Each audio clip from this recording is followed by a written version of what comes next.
Well, great day, everyone. We're excited to see you. Welcome to Spirit and Mind, where we discuss current affairs with faith and mental health perspectives. I am Bishop Guy Robinson. So grateful to have you with us today. And of course, joining us as always is my colleague, Dr. Shepard. Good afternoon, Dr. Shepard. Good afternoon, Bishop. How are you doing? All is well here. We are grateful for another day. Please let someone know that we are here. Please feel free to share. And thank you for staying connected with us. Of course, you are an important part of what we do. And honestly, you're the reason why we do it, as we feel inspired of the Lord to share. So good day to those of you who are watching already. Good morning, good afternoon, depending on where you are in the country. Juanita Henderson and Angela Pinckney and Charlene Stokes and Catherine Jones, we're so grateful, and others who are joining, feel free to share. And we enjoy the dialogue, and we enjoy your reactions because we want to be relevant and helpful. We see it as our ministry, our outreach.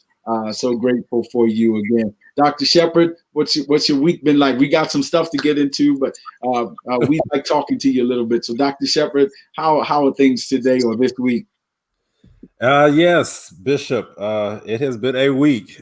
I've been saying that like consecutively now for weeks on end, and this week has been no shorter of the fullness of all that we are dealing with, according to what society, really what the world is encountering with the worst global healthcare crisis that we've ever faced. I'll just put out this bit of information. We are close to, I didn't check the numbers today, but yesterday we were over 22,000 deaths already for the month of August, which means that we're losing more than 1,000 people a day in the United States of America to the coronavirus. That is nothing to sneeze at. A little bit of sobering news. And just want to keep you all informed that despite what you may hear from some people, that things are getting better.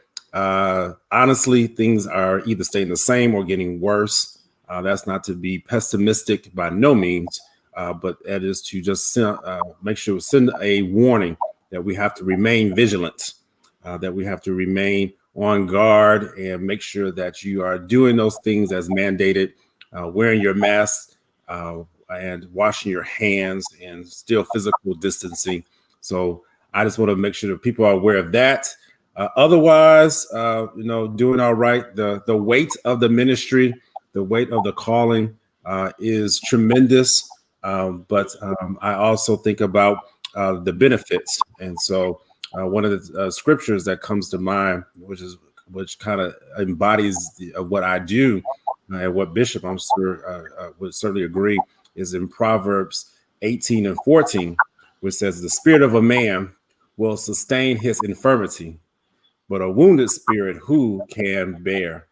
And that applies here because not necessarily infirmed, but the spirit of what we do, and the spirit that God has given to us, and the passion really is talks about the fire and fueling the spirit.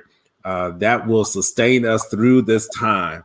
And so I just want to let you know that what we do here is meant to sustain you. It sustains me. And even as we talk more today, I'm getting fueled. And so I hope that you all out there getting the necessary fuel that you need. Okay. Amen. And we just start off usually every week kind of sharing some things and updates and to keep us healthy and mindful, healthy minded and healthy even in this pandemic. Again, want to echo that it's not to raise. The Bible is clear: be anxious for nothing, and yet be mindful that God has not given us a spirit of fear, but He has given us a spirit of power, love, and a sound mind. And I thank you for sharing that information, Dr. Shepard. I posted something on my CGR Ministries webpage that got the least amount of attention of anything I've ever put up. That's no cry for, but it's just interesting. I do sort of like pseudo psych experiments, and I analyze the data of people's reaction. I put up kind of like a thing that was talking about the nature of contagion in our circles of association.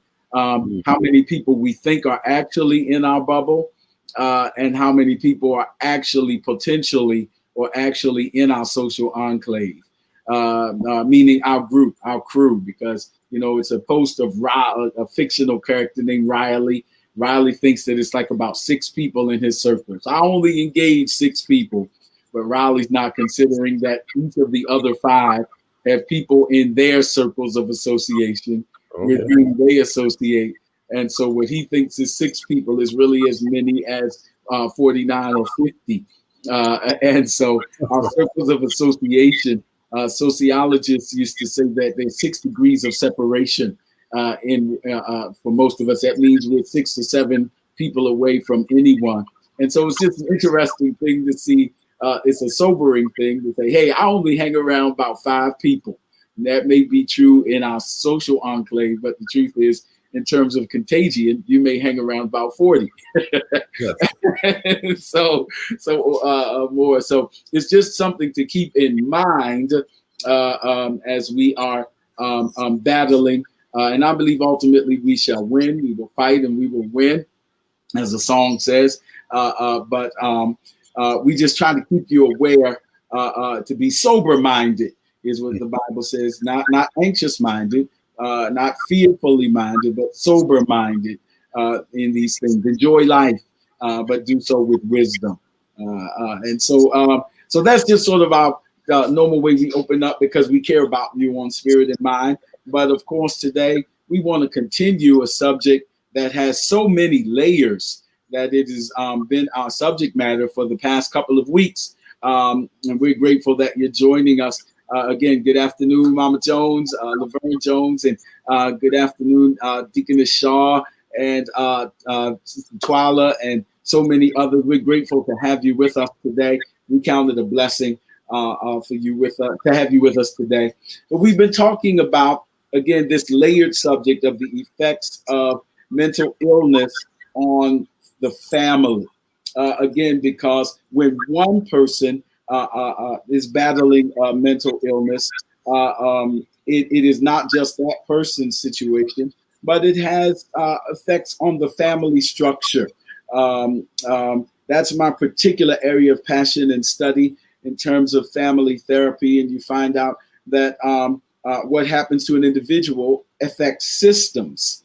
It has an impact. Families form systems, whatever those systems are. We kind of give out assignments. They don't have to be gender-based, but it's just the nature of families. This person will take on generally the housework, or this person will take on managing the bank account, or this person will take on taking out the trash, whatever it is. So there are these systems, and when one person is affected, the whole system is affected. And so the same applies to this subject we've been discussing of mental illness. It's reminiscent of Paul's message to the church, where he shared that we are the body, and the body, we have many members, but we're one body. And, one part of the body can't say to another, I have no need of you, because when one part is traumatized, the whole body feels the repercussions. And so we've been talking about this, and it's kind of unfolded layer after layer, because mental illness affects others. I was reading, Dr. Shepherd. I'm a member of NAMI, and so the National Alliance of Mental Illness. And sometimes I go on the page with the testimonials, and I found something interesting just to start us off. And then I'd love your take on this. One person from a family member was describing what it was like for the family to live with a family member who was battling bipolar disorder, which we talked about last week. You gave us some great insight on that. But this is the quote from the family member of someone wrestling. It says, quote, Even when your partner, child, or friend with bipolar disorder is well, you are constantly on your guard, waiting for the other shoe to drop. Mm. You listen to each word, each phrase, and watch every action, looking for cues that something bad is about to happen.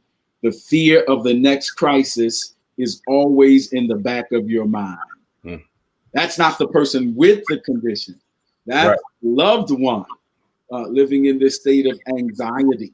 And so these are the kinds of things that kind of started us off. And today we're going to talk about some things that will help family members to understand things in terms of, and Dr. Shepard from here, please lead us. Tolerance, withdrawal, what is the symptomology, the various symptomologies and things we go through. Dr. Shepard, so that was just one family member, but lead us from here if you would. Yeah, thank you, Bishop. NAMI is a wonderful organization, and I definitely would push that someone out there, if you have a mental health disorder or you have a family member who has a mental health disorder, NAMI is one of the great organizations that will help support the family members, which we've talked a little bit about before, that really in the time of need, it's not necessarily the person who is experiencing the disorder. Yes, they definitely are in need, but many times it's the family members who are in just as much need, or even sometimes even more, as I have witnessed, where the caregiver will end up passing away or dying before the person who actually has the illness. I've seen that consistently throughout my years of living, and especially since I've been in practice. So yes, and let me just say also that particular quote also will speak to the anxiety that we experience today with the pandemic. Mm-hmm. And truthfully, many of us are just waiting for the other shoe to drop. And if anyone listened to the Democratic National Convention this past week, there was a stark contrast between what we have heard from the reigning administration versus what we're seeing in the Democratic platform as to the state of our world, the state of our country. And it really concerns me, the discrepancies, because so many people are anxious because they don't know who to believe. And so many people are just literally right there waiting for that shoe to drop. So I want to encourage you that we have to remain, again, back to the beginning, remain vigilant, steadfast, and be prayerful as we go through this time. So shifting gears now, we want to deal with some issues that are taboo at times. But again, we are believers, we are professionals. We want to be able to tackle the issues that many of our people face within our communities, within our congregations, within our families, as we're talking about families. And one of the issues is addiction. Addiction, addiction, addiction. We want to deal with addiction. All right. Repetition is good. So that's why I'm Hey, going. clearly, sir. So let me just throw out a couple of terms out there. So we just talk about addiction. And again, addiction applies to so many different substances. It's not just some of the things that we think about immediately. Let me just throw out what addiction is. Okay. And there's three terms that really help you to identify what's going on within a person when an addiction is occurring. Those three terms are tolerance, withdrawal, and intoxication. Number one, tolerance. Number two, withdrawal. Number three, intoxication. So let me just share with you what those three things mean, and then we'll move the conversation along. Tolerance means that you require a markedly increased dose of the substance to achieve the desired effect, or a markedly reduced effect when the usual dose is consumed. That's what tolerance is. So as you consume whatever the substance may be, you need more of it to get the effect that you had the first time around. All right. Or if you continue because sometimes we just stop there with tolerance. Or if you just continue to consume the usual dose, it doesn't have that same effect. So now you have to consume more of that. So that's what tolerance is. Okay. Remember what that is, tolerance.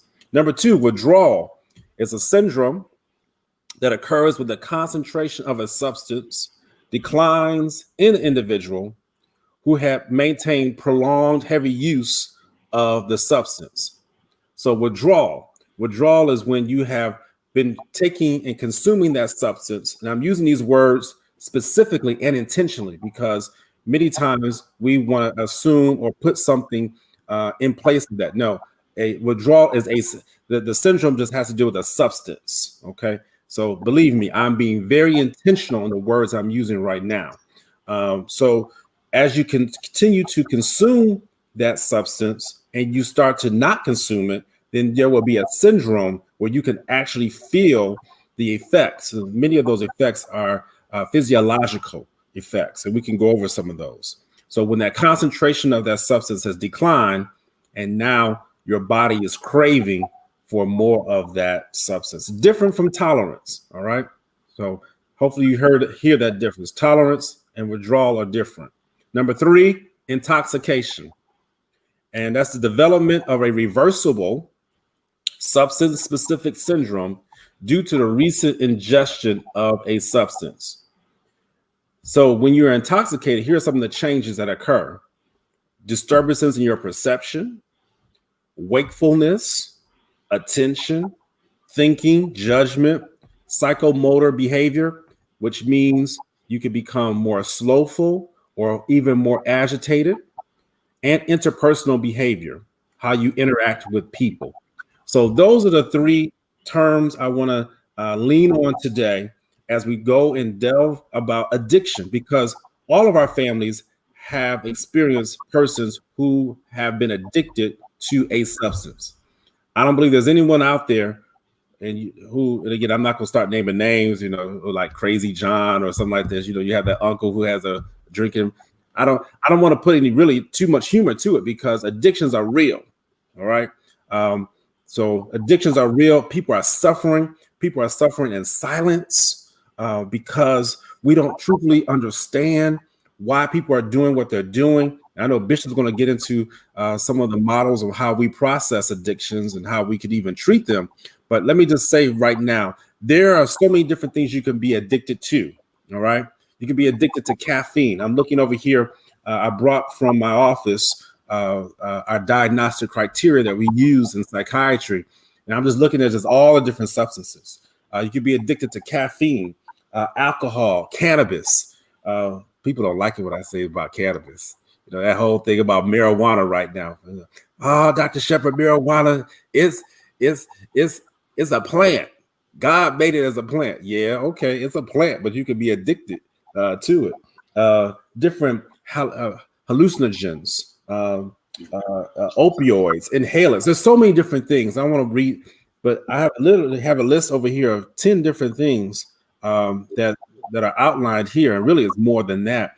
So what I want to let you all know is that when you have become to where you're experiencing some of those terms I talked about, tolerance, withdrawal, intoxication, all of those can be signs of an addiction. All right. I'm going to stop right there, Bishop, and see how you want me to take it further.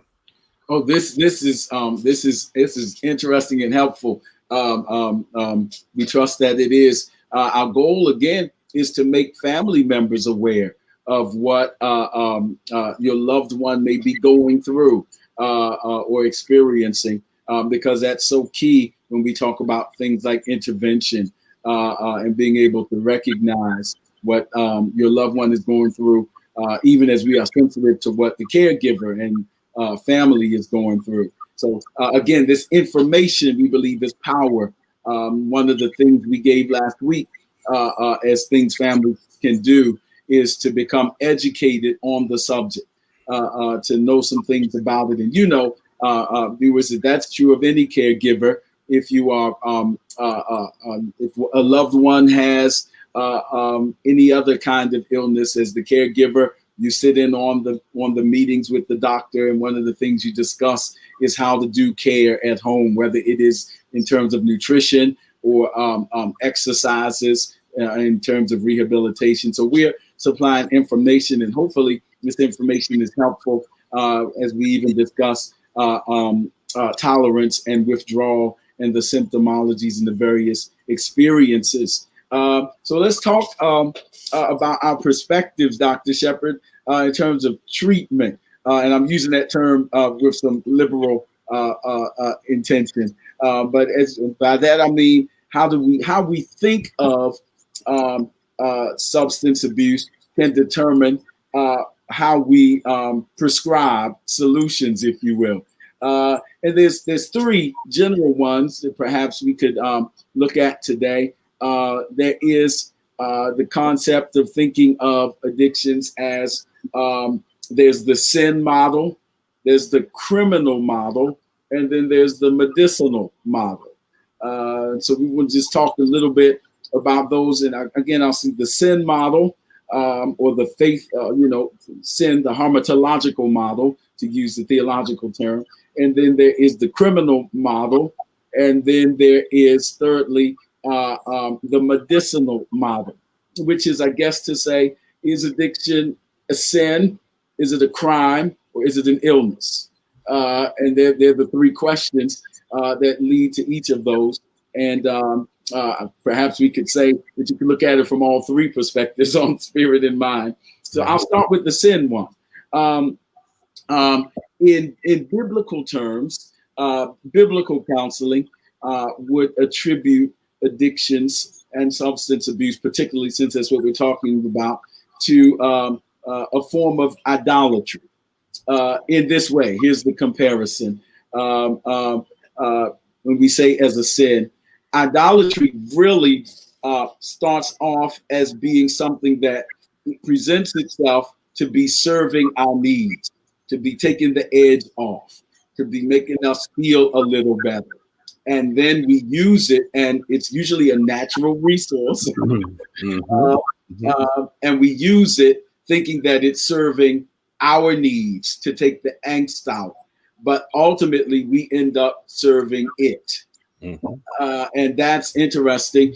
And so sometimes we're talking somewhat about the same things, but using different terminology because we have different preferences. But it's interesting that the DSM refers to mental illnesses as disorders. And so that's not a really medicinal term, but disorder is a term of prioritization. Something's out of order, something's not right. And so with that disorder, the theological term would be, it's a prioritizing things that don't belong in first place. And so perhaps a good example of the sin thing, why we call it idolatry in biblical counseling, is because look at Exodus 32.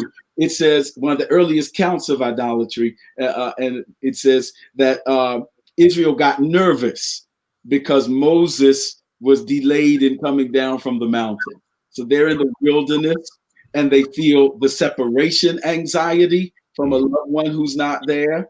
And they feel the existential anxiety of being in this wilderness with this threatening environment. And when the anxieties kick in, they come up with a solution. Says, hey, perhaps we should do this and take the edge off.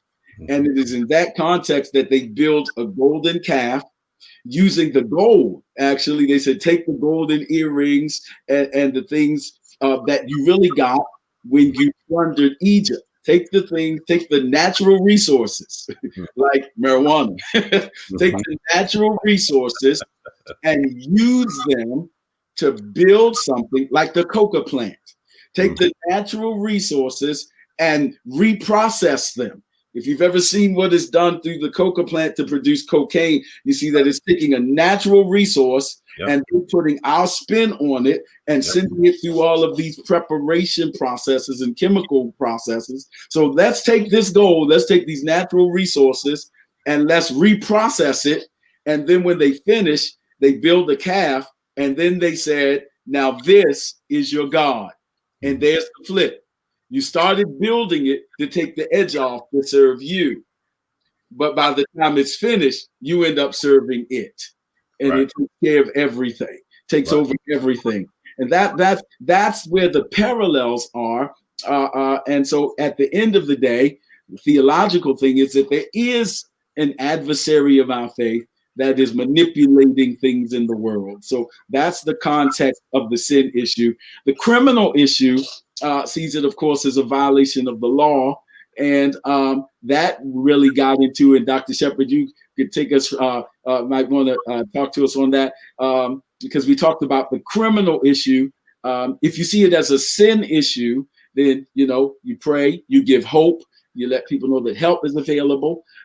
If you see it as a criminal issue, you arrest, you incarcerate, and ultimately escalate, as the statistics suggest, the recidivism and incarceration of disproportionate demographics disproportionately. And we talked a little bit about that, Dr. Shepard. So the solution, if it's a crime problem, is lock them up.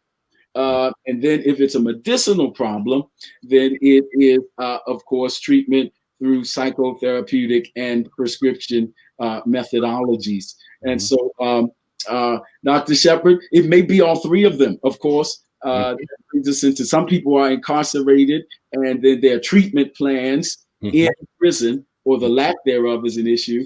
But when we were talking about the criminal piece in particular, you raised something very poignant even to our current political climate. Yeah, absolutely, absolutely. And Bishop, I'm going to definitely address that. But I just want to reiterate what you just stated. I want people to know and to know where, at least where I stand on this, and I believe Bishop will agree, is that is not one of the three. We just can't pick and choose that addiction is okay. Well, it's just one of those things, and that's it. Yeah. There are so many different layers, as he explained, that go into addiction. We have to be careful on how we identify what the root cause of the addiction is. We have to be so careful, because if you misdiagnose what the root cause is, you will not be able to treat it appropriately and be able to you may even end up doing more harm than good. And I know some people from the old school and maybe even new school, so they may not necessarily like this. Well, if it's a sin issue, you just got to cast that devil out. Well, I hear you. And yes, I do believe in the casting out of the devil. And I have seen where people have been delivered from addictions. But what I also understand is that once you have prayed and once the devil has been casted out, that there have been, and Jesus does this so often, there has to be a retraining of the mind. And the retraining of the mind comes with studying, comes with being able to seek out help, comes to be able to help out with assistance. That's why I don't back down when people say, well, you just, y'all scientists just think that y'all know everything. No, we don't think we know everything. Is that we have to make sure that we are dealing with this particular sensitive subject that it is, and dealing with it appropriately, that we don't misidentify what the root cause of people's addictions are. And I had to stress that, because if we do that, then we can be delivered, and the enemy will be horrified, because it's only a trick of the enemy for us to misdiagnose.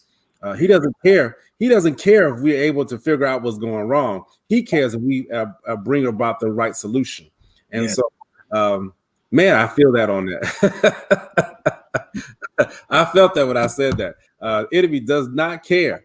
If you're able to identify what is going on, he just cares if you are able to heal. And we want to be healed from the addiction. We want to be able to be healed from what's going wrong. So with that said, there are different pressure points. I want to say this, and then I'm going to move forward to the whole criminality piece. But there are different pressure points that we will go through in life that will push you to developing an addiction. Now, you don't have to develop an addiction. Okay, hear me on that. I'm not saying that, but there are certain pressure points. The pandemic itself has caused people to go back to using substances that they normally would not, go back to doing things that they typically would not. I've mentioned this before. Alcohol use is substance substance use is on the rise. Alcohol, marijuana use, other substances that people, food. Yes, I said food.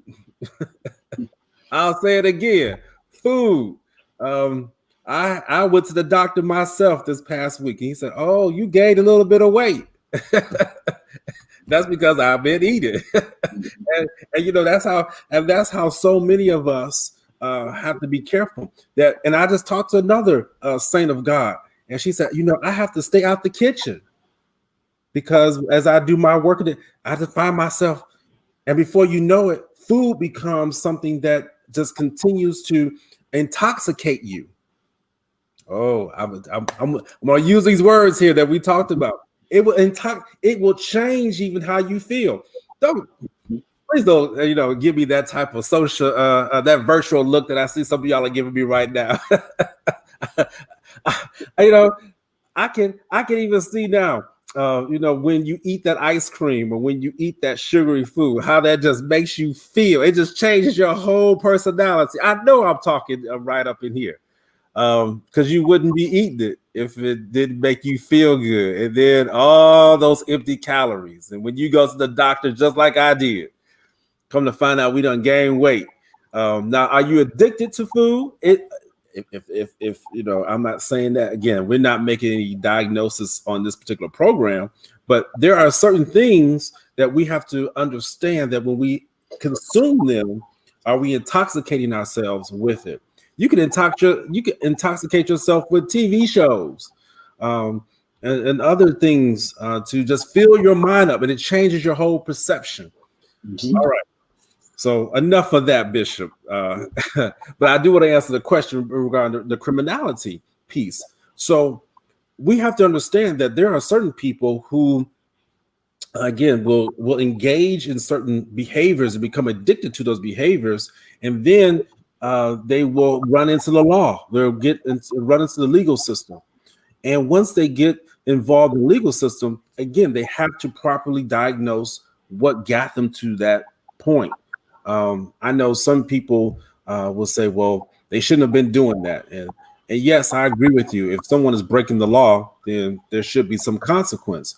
And that's one of the issues that people are having now with our current Democratic vice president nominee, Kamala Harris. They're coming after her, stating that she was the lock 'em up sister, that she locked up more black men as the attorney general in California than people would that people should know, that she was definitely one of those people who made sure that if you were carrying any type of substances illegally, you were going to get the maximum sentence. Now, again, that's just what certain people are saying. I don't have the literature to necessarily back that up, but that is the accusation that they're throwing out on her. And I just have to say that we need to be careful when we put accusations out against people. And this really goes even with addictions, that we need to understand what is the root cause of that addiction. That's why people in my profession are in the legal system, are in the Department of Juvenile or Adult systems, because when we are treating those people who are behind bars or who are involved in the legal systems, we want to understand. I've talked to so many youth who have done so many things and they should not have done, and they admit that they did it, but they also admit to me, Dr. Shepard, if I had stayed on the medication that the doctor had prescribed to me some months ago, I wouldn't be here. I've heard that over and over and over again.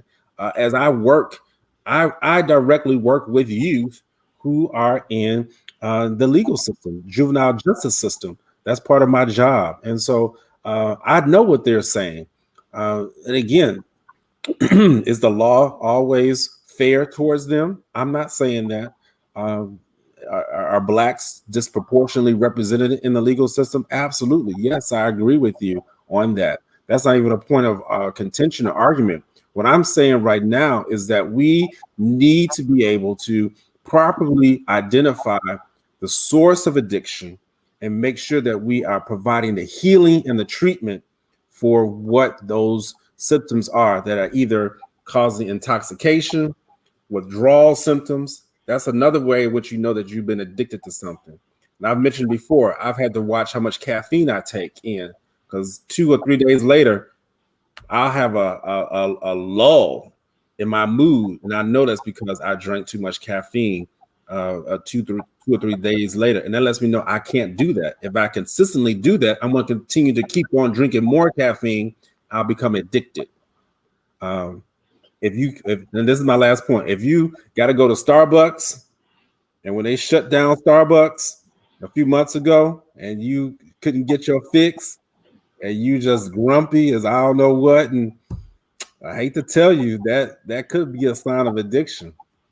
Bishop. How you gonna step on my toes with Starbucks and then pass it to me? What else you want me to say but ouch? but no, I've been delivered actually. Thanks be to God.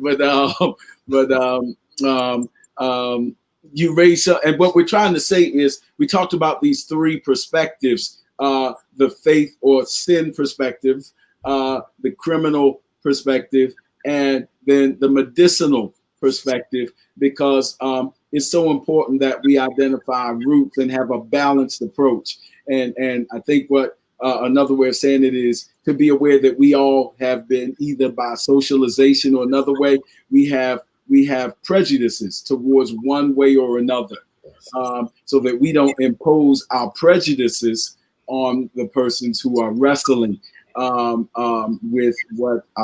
with these addiction issues. So all three usually, again, it's our proclivity, because in the academy and in those of us that, and when you went to school and everything tends to be compartmentalized for subject matter. And in a complex society, you have the division of labor. So we think of things in a very compartmentalized way. This person is a carpenter. This person is a firefighter. This person is a teacher.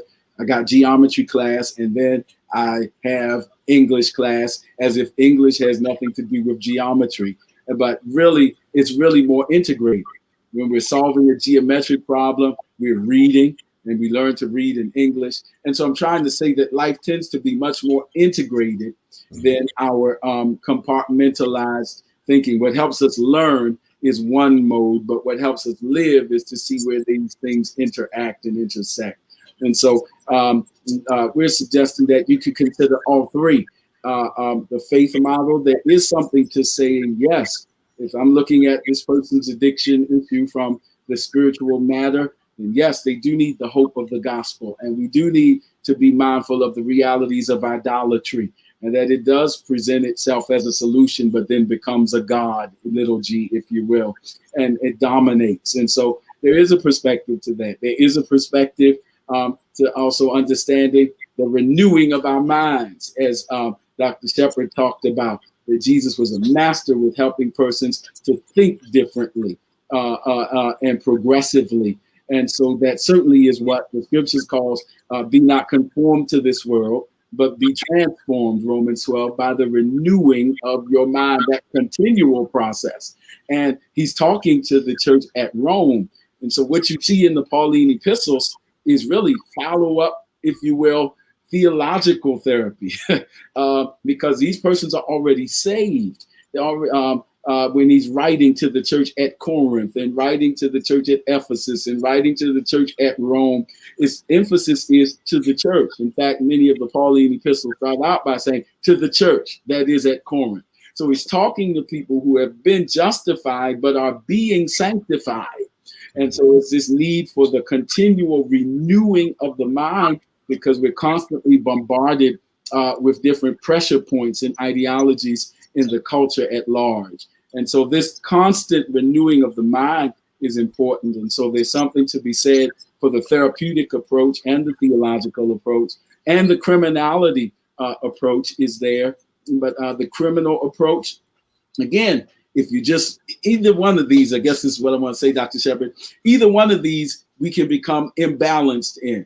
If we just take it strictly, Everything is we go churchy. Then you want to demonize people, and then lay hands on them one good time and say, "Go ahead, you good now." And that's not really the case. And then on the other side, if we do the criminal thing, we'll say, just go ahead and lock them up without considering the other pieces. And the piece that's particularly comes to mind with me, Dr. Shepard, in the criminal model is that we don't take into condition what you identified just a few minutes ago as the pressure points. The system sets up pressure points, the disparities that make it more susceptible for certain people and certain demographics to be enticed by substances to escape their reality. And so you set up a systemic evil that provides pressure points and then criminalize them. And many of the old civil rights leaders of old used to raise this. The truth is that demographic doesn't have any submarines or boats or planes. But when you talk about the legal parts, substance abuse is a big industry, sustaining, quite frankly, some national economies. And so you have to deal with that systemic evil that sets up the pressure points that increase the susceptibility. Now, of course, we all have decisions that we have to make. Right. And that's what the power of the gospel tries to give people hope, to know that even in the worst and most pressure realities of life, we still have the hope and we still have the ability to make different choices that are healthy and holy.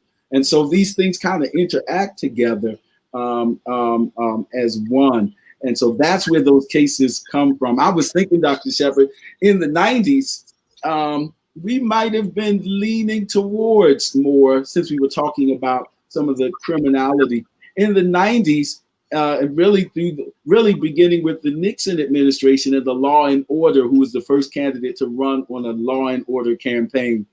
Ever since then, it's kind of leaned for the 70s, 80s, and 90s towards a criminality model. And so I don't know anyone in the 90s who wasn't running for the most part on some emphasis on law and order. And we're going to see this as a criminal problem, and we're going to prosecute, and 3 strikes and you're out. And that was and honestly, that was what got them elected, because it was in the psyche, the collective psyche of the culture, if you will, to kind of see these substance abuse issues as criminal problems. So the question that comes to mind, and I don't propose to have the answer, but I have a thought, but I don't have the answer. The question is, do we want to hold even our public officials to the same mindset that they had in 1990, when the whole culture was swept in seeing substance abuse as a criminal problem? I don't know. I know I'm certainly not the same person mentally and developmentally that I was in 1990. I certainly have evolved. I certainly have matured. I certainly have developed. I certainly would say, look at the 1990s Guy Robinson and say, you wrong. I can certainly look back. So I don't know if we want to completely impugn and punish persons for having that perspective in the 90s, because quite frankly, to some level, we were all enculturated to buy into that to some degree. So I don't have an answer. That's just a reflection.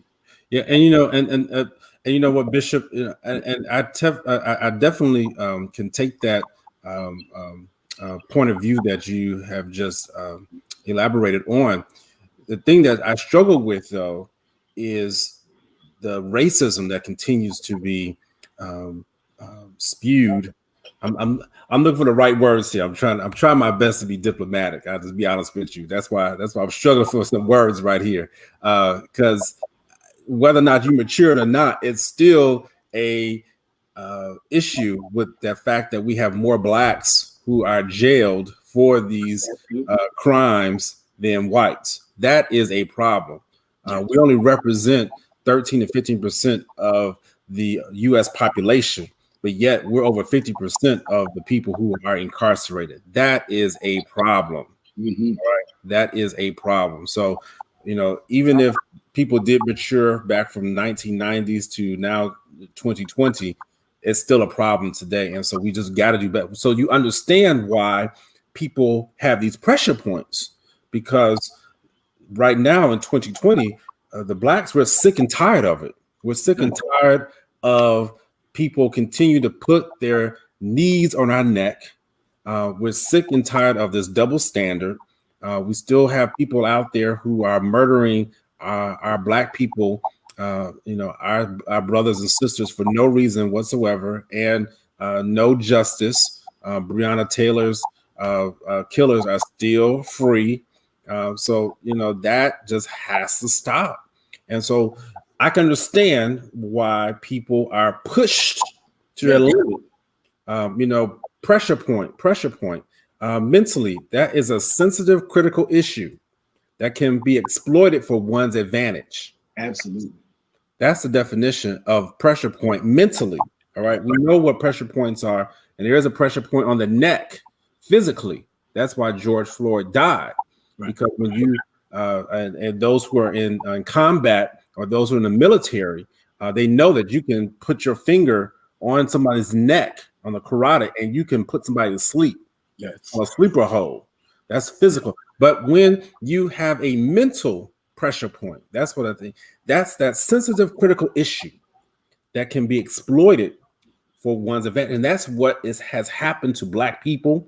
That's what you can have happen with even within our own congregations, where, when we deal with sex addictions. And I know that was not one of the things that we mentioned, but that's one of the things that we did talk about: pornography, sexual assault, when we have where leaders could take advantage of someone sexually. A lot of that has to do with exploiting someone's disadvantage, or exploiting that sensitive issue that person is struggling or wrestling with. So we have to be aware of those sensitive, critical issues that arise in our lives that will confront our mental well-being. And so that's why addictions have to be dealt with. That's why we have to be healed. And that's why we have to be able to treat those particular areas. So, yes, Bishop, I hear you. And so, those are just some of the pressure points. We've mentioned a few others. Burnout. You got to be careful right now with you working from home. For many of you all, burned out from the news, burned out from all this conflict, burned out from just all the fighting. Whether or not are we going to be able to vote appropriately? Like week after week, they come up with something new to stress you out as to your ability to even conduct business, and that will attack your freedoms.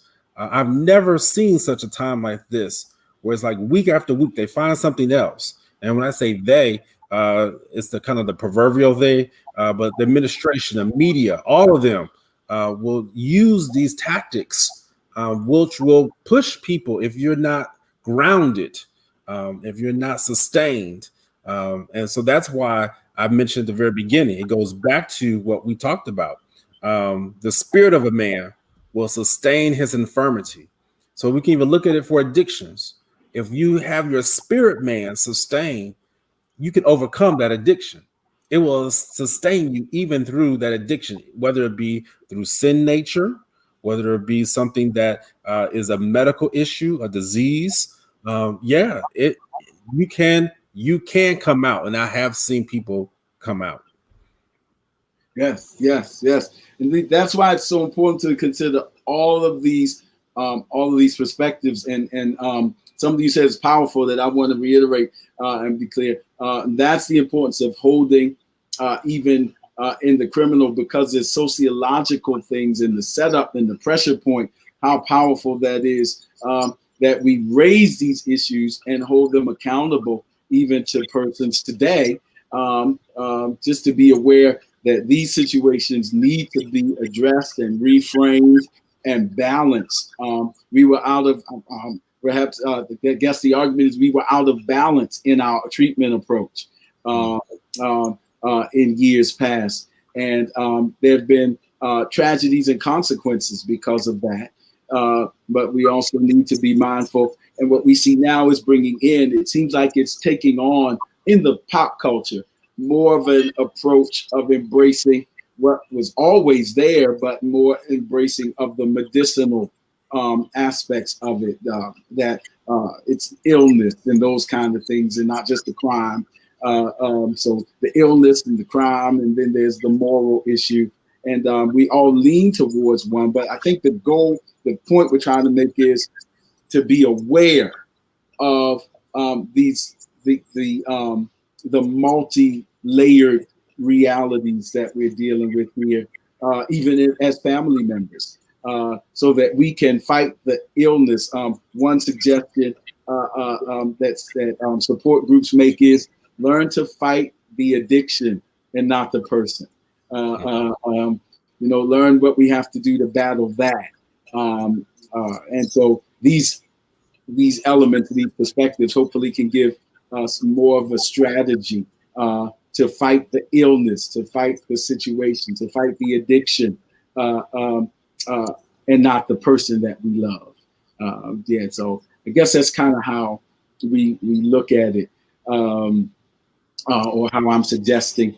I think that's kind of where we're leaning. Dr. Shepard, would you say so? Or Absolutely, and I hear that in church, love the person but hate the sin. I hear that, and so we just have to continue to practice that and become better in practicing that. Loving the person but hating the sin. So you will see different things that because there is no perfect church, there is no perfect congregation, there is no perfect leader, and you will see things that will make you question and say, "Ooh, I'm not sure." It may make you kind of. But one of the things that I'm saying there is not for you to be critical. One of the things I am saying is that for you to be able to say, "Hey, I need to be able to find out some questions, be able to ask some questions as to what is going on here. If you see something that's out of order, all right." And as you approach that person or approach whatever that situation is that you see that's out of order, you must approach it with sensitivity and be able to ask the questions before you make the assumption that you know what's going on before finding out the details. That's why it's so important to have a trusted group of people. If you're battling something, let me just speak to the people who are out there who are battling something. You want to make sure that you have a group of people who you trust, who you can go to, that when you are in that problem or when you're battling that situation, when you know that pressure point is pressing all of your buttons, and you know that you're almost to that point of going back, or you have gone back, you need to have yourself a group of people, and hopefully your spiritual leader is one of those persons who can be able, you can go to and say, I need some help. And I need to be able to get back to a place to where I am steady and don't have to be able to utilize those substances or those crutches because many people will use it as a crutch. And I don't say that disrespectfully, but they'll use it because that's what they're used to doing. So many people do things because that's what they were used to doing. I would offer up that there are some people who want to come out of certain addictions, but they don't know a better way. And so that's where we have to be mindful that let's teach them a better way. I thank God for the prayer. I thank God that God can deliver, and I know that He will deliver. But after we have done that, let's teach them a better way. Let's show them how to be able to maintain. We just don't want to just feed them for one day, as the saying says, but we want to teach them how to be able to fish. So just don't give them a fish sandwich so they get full and they get delivered for that one day. Let's teach them how to be able to maintain. Let's teach them. And so how do we do that? So you got to link up with mental health services. One of the reasons why, and I haven't stressed it on here recently, but where I'm at, Hope Health Systems, That is a wonderful place out here in the DMV area where you can get those treatment resources so that you can apply what you have learned in the professional realm along with what you're learning in the spiritual realm. This show is a perfect collaboration on how the two can work together. And so that is one of the ways in which we want to make sure that people are being delivered, not just a one size fits all type of treatment, but God will utilize different alternative. Well, I wouldn't say alternative. God will use different measures to make sure that we are healed from what we are going through. Absolutely. Absolutely. We pray that you have heard the hope and the help of today. And so I want to reiterate what Dr. Shepherd said with you as we close out to get yourself an accountability circle, be in worship, exercise your faith. Yes. Join us at the TOTLC tomorrow, totlc.org or at the TOTLC. Tomorrow, we're having online worship at 10 a.m. and again at 5 p.m. Join us to hear the hope of the gospel, that there is hope in these hard times. Talk to someone. I'm going to put up the SAMHSA helpline for substance abuse and mental health challenges. And so we tried to post that.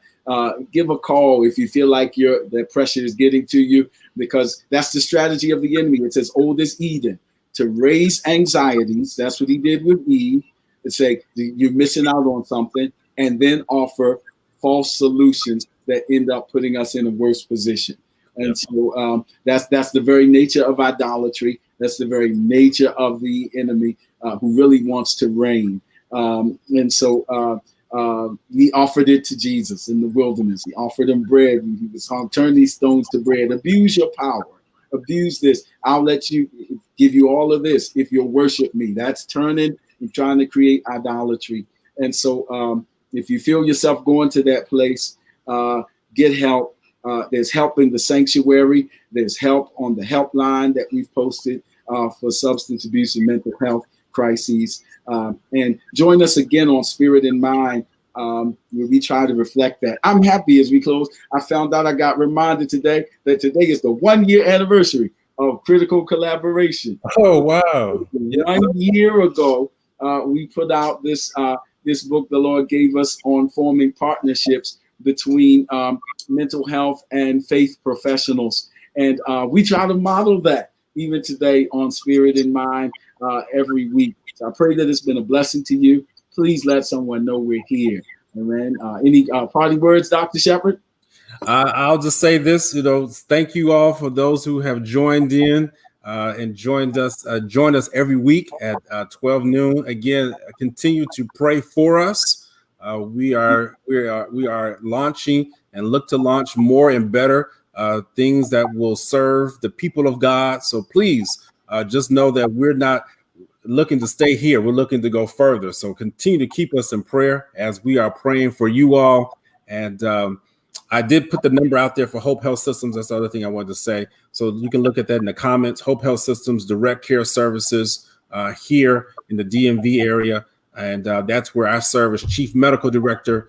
And if you plan to give them a call, you can utilize my name and they will make sure that I am contacted, and we'll make sure that you get the information and help that you need. Thank you so much for joining us on Spirit in Mind. We look forward to seeing you next week. Same time, same place. The Lord gives us grace.